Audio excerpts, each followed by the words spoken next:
আমরা প্রতিনিয়ত গুনাহ করে চলছি। গুনাহ আমরা জবানে করে থাকি, গুনাহ আবার হাত দিয়ে করে থাকি, গুনাহ আবার দৃষ্টি দিয়ে করে থাকি। অর্থাৎ প্রতিনিয়ত আমাদের থেকে গুনাহ সাদের হচ্ছে কি হচ্ছে না।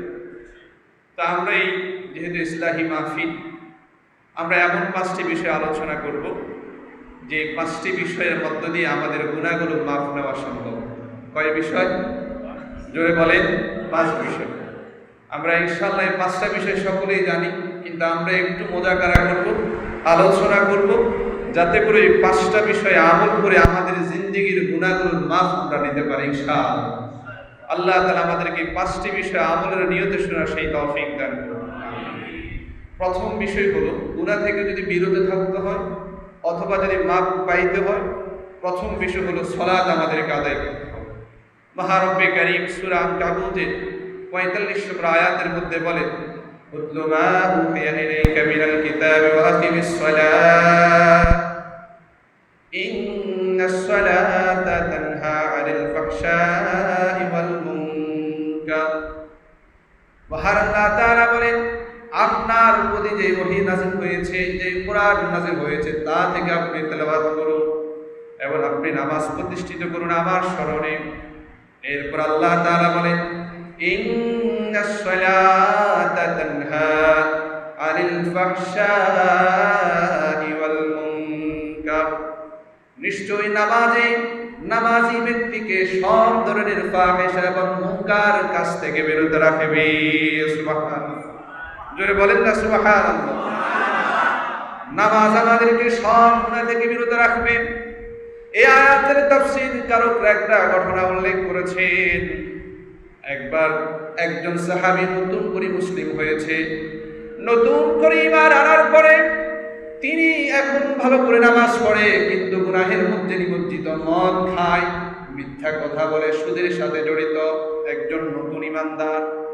তখন সাহাবায়ে কেরাম রাসূল কারীম সাল্লাল্লাহু আলাইহি ওয়াসাল্লামের মজমাতে একত্রিত হয়ে বললেন, নবীজি, অমুক সাহাবী অমুক ব্যক্তি ঈমান এনেছে কিন্তু গুনাহও করে, অমুক গুনাহ করে।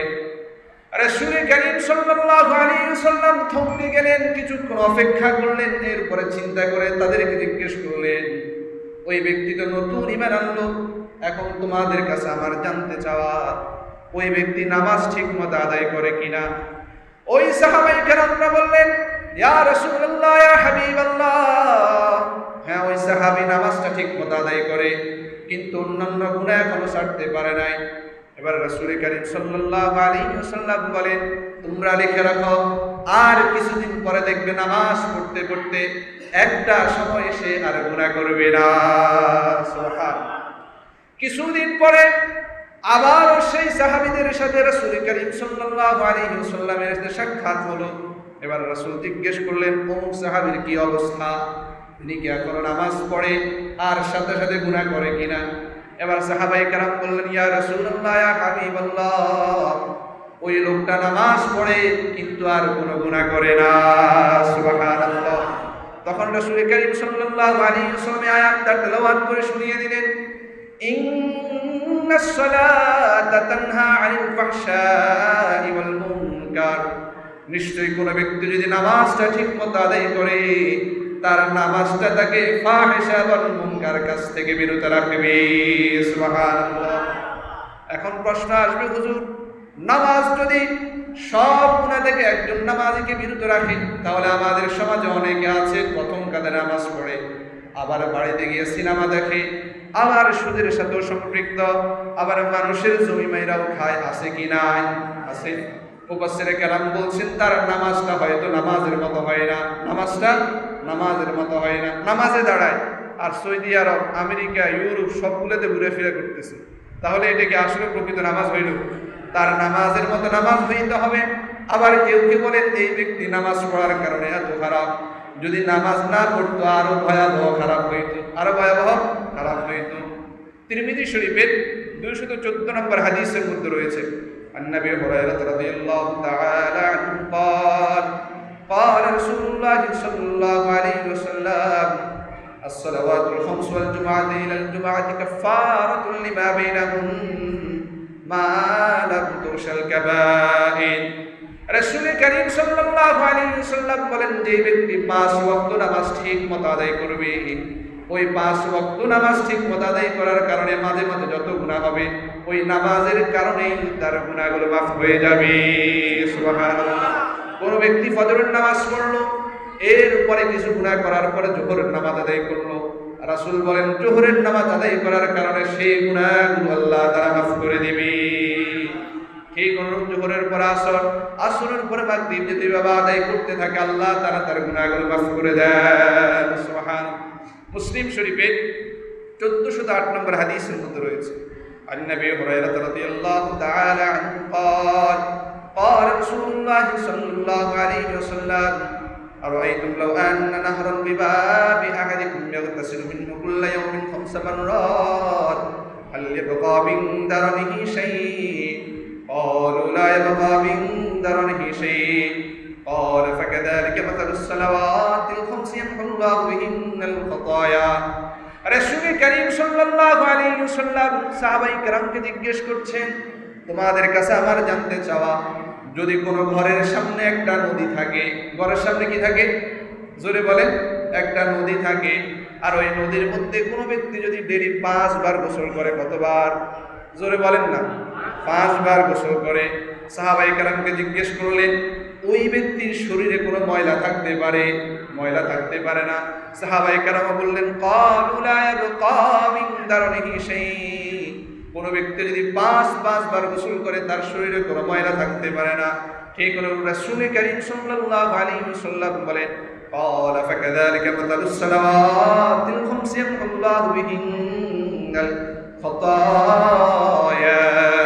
5 ওয়াক্ত নামাজ যদি সে ঠিকমতো আদায় করে, অনুরূপ তার শরীর থেকে যে ময়লা পরিষ্কার হওয়ার কথা, অনুরূপ তার আমলনামায় যে গুনাহগুলো হয়েছে, আল্লাহ তাআলা সেই গুনাহগুলো মাফ করে দেন। সুবহানাল্লাহ। এবার বলে, আমাদের জিন্দেগীর গুনাহগুলো মাফ নেওয়ার প্রথম আমল কি? সালাত। প্রথম আমল কি? আরো জোরে বলেন কি? সালাত। সালাত যদি ঠিকমতো আদায় করতে পারি, সালাত আদায় করতে পারলে সকল গুনাহ আল্লাহ তাআলা মাফ করে দেন। মুসলিম শরীফের 437 নম্বর হাদিসের মধ্যে রয়েছে, মান তাওয়াজ্জা লিস-সালাতি ফাসবাগাল ওযু থুম্মা মাশা ইলাস-সালাতিল মাকতুবাতি ফাসাল্লাহা মা'আন নাসি ওয়া মা'আল জামাআতি আও ফিল মাসজিদি গফারাল্লাহু লাহু যুনুবাহু। রাসূল বলেন, যেই ব্যক্তি ভালোভাবে ওযু করে নামাজ পড়ার জন্য মসজিদে গমন করে, জামাতের সাথে নামাজ পড়বে অথবা মসজিদে গিয়ে নামাজ পড়বে, এই ইচ্ছা যদি ঘর থেকে বের হয়, গফারাল্লাহু লাহু যুনুবাহু, আল্লাহ তাআলা তার জিন্দেগীর সকল গুনাহ ক্ষমা করে দেন। সুবহানাল্লাহ। এই জন্য নামাজ পড়লে, সালাত আদায় করলে, সূরা হুদের 114 নম্বর আয়াতের মধ্যে এসেছে, ওয়াকিমিস সালাতা তারাফাইন নাহারি ওয়া যুলাফাম মিনাল লাইল ইন্নাল হাসানাতি ইউযহিবুনাস সাইয়্যাত। দিনের এক প্রান্তে আর রাতের অংশে, উভয় প্রান্তে যদি কেউ সালাত আদায় করে, নেক কাজের বদৌলতে আল্লাহ তাআলা তার বদগুলো দূরীভূত করে দিবেন। সুবহানাল্লাহ। তাহলে প্রথম কাজ, যদি সালাত আদায় করতে পারি, তাহলে আমাদের গুনাহগুলো সালাতে আমাদের গুনাহগুলোকে কি করে দিবে? মিটিয়ে দিবে। নিজের গুনাহ মাপ নেওয়ার প্রথম আমল হলো সালাত আদায় করা। দ্বিতীয় আমল হলো রোজা রাখা। কি রাখা? রোজা রাখা। রোজা রাখার বদৌলতে আমাদের যে গুনাহগুলো আছে, অটোমেটিক গুনাহগুলো আল্লাহ তাআলা মাফ করে দিবেন। সুবহানাল্লাহ। বুখারী শরীফের 38 নম্বর হাদিসের মধ্যে রয়েছে, মান সামা রমাদানা ঈমানান ওয়া ইহতিসাবান গুফিরা লাহু মা তাকদ্দামা মিন যামবিহি। রাসূল করিম সাল্লাল্লাহু আলাইহি ওয়াসাল্লাম বলেন, যে ব্যক্তি রমজান মাসে রোজা রাখবে সওয়াবের নিয়তে, ঈমানের সাথে, আল্লাহ তাআলা তার পূর্বের জীবনের যত গুনাহ রয়েছে সব গুনাহ মাফ করে দিবেন। সুবহানাল্লাহ। এখন প্রশ্ন হলো, হুজুর আমাদের এখন তো রমজান মাস চলে না, 12 মাস কিভাবে মাফ নিব? হাদিসের মধ্যে রয়েছে, নাসাই শরীফের 2416 নম্বর হাদিস, আন হাফসা রাদিয়াল্লাহু তাআলা আনহা قالت أربع لم يكن يدعون النبي صلى الله عليه وسلم صيام يوم عاشوراء والعشر وثلاثة أيام من كل شهر وركعتين قبل الغداء حفصة رضي الله تعالى عنها বর্ণিত রাসূল করিম সাল্লাল্লাহু আলাইহি ওয়াসাল্লাম চারটি কাজ কখনো ছাড়তেন না। কয়টা কাজ? চারটা কাজ। আশুরার রোজা এবং জিলহজ মাসের প্রথম 10 দিনের রোজা এবং প্রতি মাসের 3 দিনের রোজা রাসূল কখনো ছাড়তেন না। প্রতি মাসের 3 দিন 13, 14, 15 তারিখের রোজা রাসূল কখনোই ছাড়তেন না। এরপরে রাসূল বলেন, রাসূল কখনোই ফজরের আগের 2 রাকাত সুন্নত কখনোই ছাড়তেন না।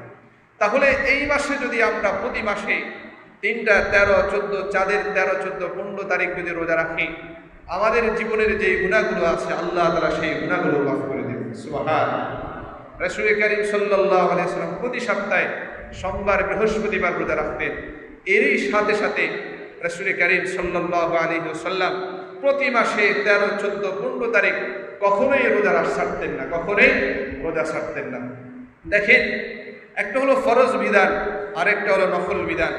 নফল বিধানের ক্ষেত্র বিশেষ ফজরের থেকে আল্লাহর কাছে যদি আপনি ফরজ আদায় করেন, সাথে সাথে নফল আদায় করতে পারেন, আল্লাহর কাছে অনেক প্রিয় হয়ে যাবে।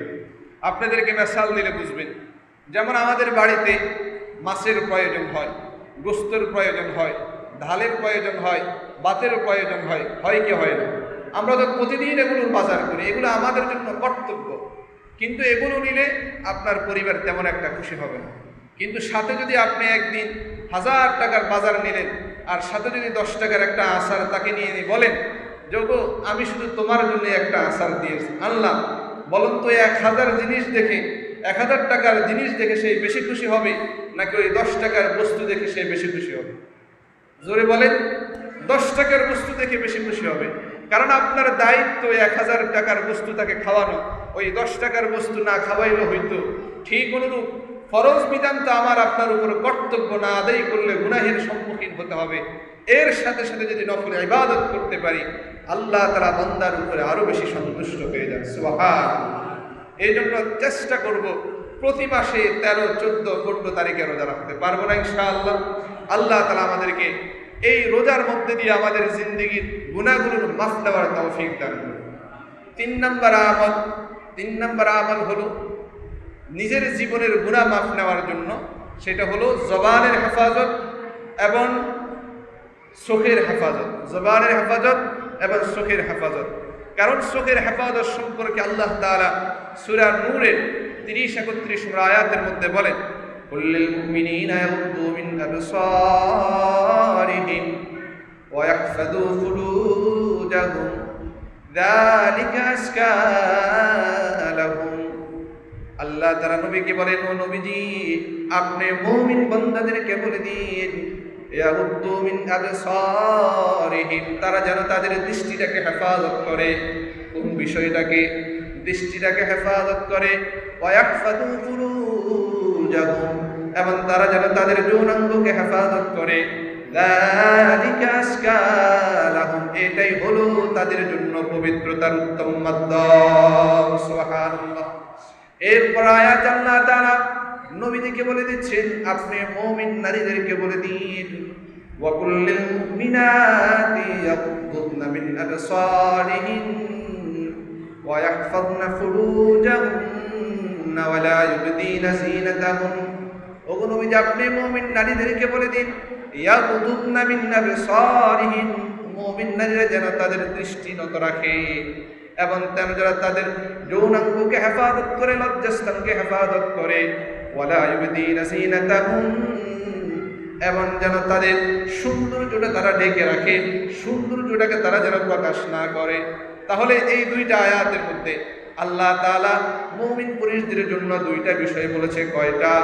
এক হলো দৃষ্টি হেফাজত, আরেক হলো লজ্জাস্থান হেফাজত। এটাই হলো পবিত্রতার উত্তম মাধ্যম। 2 নম্বর আয়াতের মধ্যে আল্লাহ তাআলা মুমিন নারীদের উদ্দেশ্যে 3টা কথা বলেছেন।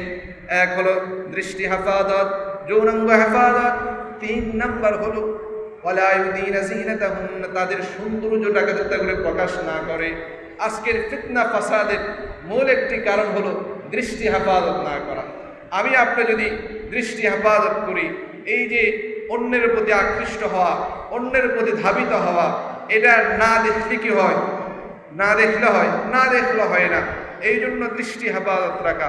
মুসনাদ আহমদের 22,278 নম্বর হাদিসের মধ্যে রয়েছে, রাসূলুল্লাহ সাল্লাল্লাহু আলাইহি ওয়াসাল্লাম মা মিন মুসলিমিন ইয়ানজুরু ইলা মাহসিনি ইমরাতিন আউওয়ালা মাররাতিন থুম্মা ইয়াগুদ্দু বাসারাহু ইল্লা হাদাসাল্লাহ। রাসূল বলেন, কোন মানুষের যদি কোন রমণীর দিকে নজর পড়ে, নজর পড়ার সাথে সাথে যদি সে তার দৃষ্টিটাকে হেফাজত করে, আল্লাহ তাআলা তার কলবের মধ্যে এমন একটি আমল করার সাথ দেয়, অর্থাৎ নজর হেফাজত করবে, তার আমল করতে সে অনেক বেশি মজা পাবে। সুবহানাল্লাহ। এই জন্য নজর হেফাজত যদি না করি, নামাজ পড়তে ভালো লাগবে না, রোজা রাখতে ভালো লাগবে না, ভালো পথ চলতে ভালো লাগবে না। বুখারী শরীফের 6474 নম্বর হাদিস এসেছে, আন সাহল ইবনে সাদ রাদিয়াল্লাহু তাআলা আনহু قال قال رسول الله صلى الله عليه وسلم من يزمل لي ما بين لحييه وما بين رجليه أضمن له الجنة। রাসূল বলেন, যেই ব্যক্তি আমার জন্য দুইটা জিনিসের জিম্মাদার হতে পারে, সোয়ালের মাঝখানের বস্তু অর্থাৎ জিহ্বা আর দুই পায়ের মাঝখানের বস্তু আমার জন্য যে জিম্মাদার হবে, আমি রাসূল তার জন্য জান্নাতের জিম্মাদার হয়ে যাব। সুবহানাল্লাহ। ইবনে মাজার 4242 নম্বর হাদিসের মধ্যে রয়েছে, সাহাবী রাসূল করিম সাল্লাল্লাহু আলাইহি ওয়াসাল্লামকে প্রশ্ন করেছেন, ইয়া রাসূলুল্লাহ, মানুষ কোন কোন কারণে জান্নাতে যায়? মানুষ কোন কোন কারণে জান্নাতে যায়? ক্বালা সুইলান নবী সাল্লাল্লাহু আলাইহি ওয়াসাল্লাম মা আকসারু মা ইয়াদখিলুল জান্নাহ। ওগো নবীজি, কোন কোন কারণে মানুষ জান্নাতে প্রবেশ করবে? রাসূল করিম সাল্লাল্লাহু আলাইহি ওয়াসাল্লাম বলেন, ক্বালা তাকওয়া, তাকওয়ার কারণে, ওয়া হুসনুল খুলুকি, উত্তম চরিত্রের কারণে মানুষ জান্নাতে যাবে। এর উপরে প্রশ্ন করা হয়েছে, ওয়াসুইলা মা আকতার মা ইউদখিলুন নার। এবার বলুন, কোন কোন অপরাধের কারণে মানুষ জাহান্নামে যাবে? কোন কোন অপরাধের কারণে মানুষ জাহান্নামে যাবে? এবার রাসূল সাল্লাল্লাহু আলাইহি ওয়াসাল্লাম বলেন, আল আজওয়াফান, দুইটা অঙ্গের কারণে। কয়টা? দুইটা। আল ফাম জবান, আল ফারজু আর যৌনাঙ্গ, জবানের কারণে মানুষ জাহান্নামে যাবে। এমন কথা বলে ফেলবে তার ঈমান থাকবে। যেমন টুপি, এটা রাসূলের সুন্নত। এখন আপনি ধরেন আমার মতো কোনো মানুষকে ঘৃণা করে টুপিকে হাও প্রতিপন্ন করলেন, টুপির ভিত্তে শয়তান, সবগুলা শয়তান, আপনি ঈমান চলে গেছে। রাসূলের সুন্নাহ কিনে যদি হাসি ঠাট্টা করে ঈমান থাকবে? আমি অপরাধী হতে পারি, কিন্তু রাসূলের সুন্নাহ তো অপরাধী নয়। এই জন্য আপনার কোন কথা আপনাকে জাহান্নামে পৌঁছিয়ে দিবে, আবার কোনো কথা জাহান্নামেও পৌঁছিয়ে দিবে। আপনি মুখে লা ইলাহা ইল্লাল্লাহ বললে জান্নাতি, মুখে যদি বলেন আল্লাহ মানি না, রাসূল মানি না, আপনি কোথায় যাবেন? জাহান্নাম। এই জন্য উকবা ইবনে আমির রাদিয়াল্লাহু তাআলা বর্ণনা রয়েছে, তিনি রাসূল সাল্লাল্লাহু আলাইহি ওয়াসাল্লামকে প্রশ্ন করছেন, আন উকবা ইবনে আমির রাদিয়াল্লাহু তাআলা আনহু قال قال رسول الله صلى الله عليه وسلم من نجاة। ও আল্লাহর নবীজি, কোন বস্তুর মধ্যে নাজাত রয়েছে? আমি মুক্তি পেতে চাই, কোন আমল করলে আমি মুক্তি পেতে পারবো? তখন রাসূল সাল্লাল্লাহু আলাইহি ওয়াসাল্লাম বলেন, আমসিক আলাইকা লিসানাক, তুমি তোমার জবানকে সংযত রাখো, তখনই তুমি মুক্তির সনদ পেয়ে যাবে। সুবহানাল্লাহ। কথা বলতে যাই, কথা বলতে গেলে গীবত করি, কথা বলতে যাই, বলতে গেলে মিথ্যা বলি, কথা বলতে যাই, বলতে গেলে অপ্রয়োজনীয় অযাচিত কথা হয় কি হয় না ভাই? আল্লাহ তাআলা আমাদেরকে অপ্রয়োজনীয় কথা থেকে হেফাজত করুক। সকলে বলে আমিন। আরো জোরে বলেন আমিন। এই জন্য আপনি কথা যত বেশি যত কম বলা যায়, এটা আমাদের জন্য উপকার। তিরমিজি শরীফের 2616 নম্বর হাদিসের মধ্যে রয়েছে, আন মুআয রাদিয়াল্লাহু তাআলা আনহু قال قال رسول الله صلى الله عليه وسلم وإنا مؤاخذون। রাসূলকে প্রশ্ন করা হচ্ছে, আল্লাহর নবীজি, আমাদেরকে কথা বলার জন্য কি কোনোভাবে পাকড়াও করা হবে? রাসূল বললেন, ফাকালা থাকিলাতকা উম্মুক, তোমার মা তোমার জন্য কাঁদুক, তোমার মা তোমাকে হারিয়ে ফেলুক। মনে রাখবা, হাল ইয়াকুবুন নাস ফিন নারি আলা উজুহিম আও আলা মানাখিরিহিম ইল্লা মাসাইদু ফি আলসিনাতিহিম। মানুষের অসংযত কথা বলার কারণে মানুষকে উপর করে কাল হাসরের ময়দানে জাহান্নামে নিক্ষেপ করা হবে। নাউযুবিল্লাহ। এই জন্য যেই ধরনের কথা বার্তা থেকে আল্লাহ তাআলা আমাদেরকে হেফাজত করুক, সকলে বলি আমিন। গুনাহ থেকে মুক্ত থাকার বা গুনাহকে আমল দিয়ে মিটিয়ে নেওয়ার 4 নম্বর আমল হলো সদকা করা। কি করা? সদকা করা। এই জন্য সদকা করলে আমাদের জীবনের গুনাহ মিটে যাবে। সূরা বাকারার 271 নম্বর আয়াতের মধ্যে এসেছে, ইন তুবদুস সাদাকাতি ফানি'মা হি ওয়া ইন তুখফুহা ওয়া তু'তুহাল ফুকারা ফাহুয়া খায়রুল লাকুম। আল্লাহ তাআলা বলেন, যদি তুমি প্রকাশ্যে দান করো সেটা ভালো, ওয়া ইন তুখফুহা ওয়া তু'তুহাল ফুকারা ফাহুয়া খায়রুল লাকুম, আর যদি তুমি গোপনে দান করো সেটা আরো ভালো। সেটা কি? আরো ভালো। আর এই দান যখন তুমি করবা, অতুতুহাল ফুকারা ফাহুয়া খায়রুল লাকুম, এটাই তোমার জীবনের যেই গুনাহগুলো আছে, আন সাইয়্যাতিকুম, তোমার জীবনের সেই গুনাহগুলোকে এই সদকায় মিটিয়ে দেয়। সুবহানাল্লাহ। এই জন্য সদকা তিরমিজি শরীফের 2616 নম্বর হাদিসের মধ্যে রয়েছে, as-সাদাকাতু লা তুতফিউল খাতিআ, সদকা মানুষের গুনাহকে মিটিয়ে দেয়। সুবহানাল্লাহ। কামা ইউতফিউল মাউন নার, পানি যেভাবে আগুনকে নিভিয়ে দেয়, পানি যেভাবে আগুনকে নিভিয়ে দেয়। এই জন্য যত পারি দান সদকা করব তো ইনশাআল্লাহ। জোরে বলেন না ইনশাআল্লাহ। দেখেন হাসরের ময়দানে আমাদের মাথার একটু উপরেই সূর্য থাকবে। এই হাদিসগুলো আমরা জানি কি জানি না, আমাদের হুজুর থেকে আমরা শুনেছি হাদিসগুলো। তাহলে ওই সময়ের মধ্যে মুসনাদ আহমদের 13,377 নম্বর হাদিসের মধ্যে রয়েছে, যে ব্যক্তি দুনিয়ার মধ্যে সদকা দিবে, লিকুল্লি ইমরিইন ফি জিল্লি সাদাকাতিহি হাত্তা ইউকদা বাইনান নাস, প্রত্যেক মানুষ কাল হাসরের ময়দানে তার সদকা যে দুনিয়াতে দিয়েছে ওই সদকা নামক ছায়ার তলে সে আশ্রয় পাবে। সুবহানাল্লাহ। হাসরের ময়দানে দুনিয়া থাকতে যেই সদকা দিয়েছে ওই সদকা হাসরের ময়দানে তাকে ছায়া দিবে। সুবহানাল্লাহ। এই জন্য সদকা দান যত বেশি পারেন তত বেশি করবেন, যত বেশি পারবেন তত বেশি করবেন।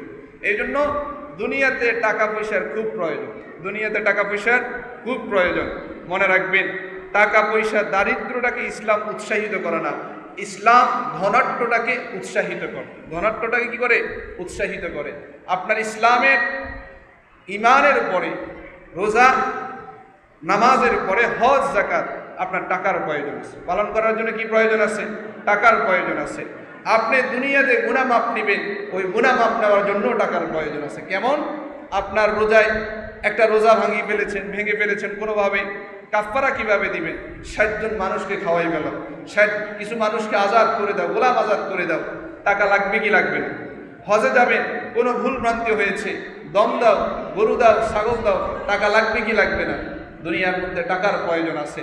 এই জন্য সৎভাবে আমরা টাকা ইনকামের চেষ্টা করব। রাসূল কারীম সাল্লাল্লাহু আলাইহি ওয়াসাল্লামের কাছে যখন তাবুক যুদ্ধ হবে, তাবুক যুদ্ধের সময় সকলকে বলল, এটা আমাদের সবচেয়ে বড় যুদ্ধ অভিযান, তোমরা যে যা পারো এই অভিযানের জন্য দান করো। তখন সাইয়েদনা উসমান রাদিয়াল্লাহু তাআলা দান টাকা নিয়ে আসলেন। তৎকালীন সময় তিনি 1000 স্বর্ণের দিনার ওই তাবুক যুদ্ধের জন্য দান করলেন। সুবহানাল্লাহ। বর্তমান সময় সেটা হাজারো কোটি টাকা। তখন রাসূল কারীম সাল্লাল্লাহু আলাইহি ওয়াসাল্লাম খুশিতে বলে উঠলেন, মা যাররা উসমানা মা আমিলা বাদাল ইয়াউম, উসমান আজ থেকে তুমি যা ইচ্ছা করো, তোমার জন্য কোনো বাধা বিপত্তি নেই। সুবহানাল্লাহ। কিসের কারণে? দানের কারণে। কিসের কারণে বলেন? দানের কারণে। অর্থশালী হওয়া, বিত্তশালী হওয়া এটা ইসলাম অনুৎসাহিত করে না। সাইয়েদনা আব্দুর রহমান ইবনে আউফ রাদিয়াল্লাহু তাআলা যখন মৃত্যুবরণ করেন তখন তিনি 528 মার্কিন বিলিয়ন ডলারের মালিক ছিলেন। আল্লাহু আকবার। আমাদের পত্রিকাগুলো দেখলে দেখা যায় 2017 সালে বিল গেটস পৃথিবীর সর্বোচ্চ ধনী ছিল, তখন তার অর্থে ছিল 76 মার্কিন বিলিয়ন ডলার।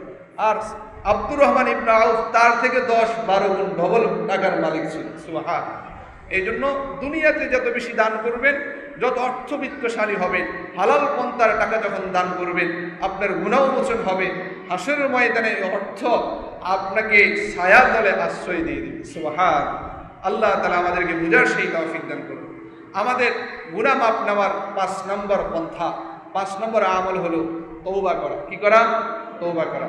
বুখারী শরীফের 6308 নম্বর হাদিসের মধ্যে এসেছে, قال عبد الله بن مسعود رضي الله تعالى عنه قال قال رسول الله صلى الله عليه وسلم إن المؤمن يرى ذنوبه كأنه قاعد تحت جبل يخاف أن يقع عليه وإن الفاجر يرى ذنوبه كذباب مر على أنفه।